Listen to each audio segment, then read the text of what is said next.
আপনার হাত থেকে ওই পিস্তলটা খসে পড়বে। কে কার লোক আমি বিচার করি,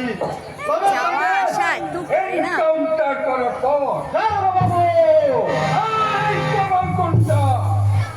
আমি ইন্সপেক্টর রূপক চ্যাটার্জি, তাই ভদ্রভাবে কথা না বললে গুলি করে কথা বলার মুখটায় চিরকালের মতো বন্ধ না, বিনা দোষে আপনি আমাকে অ্যারেস্ট করতে পারেন না। বিনা দোষে নাই দেবো, তোমার নামে অনেক অভিযোগ থানায় জমা হয়ে আছে। তোমাকে বিশাল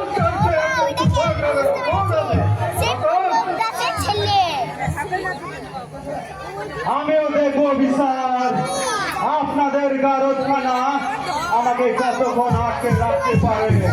চলুন।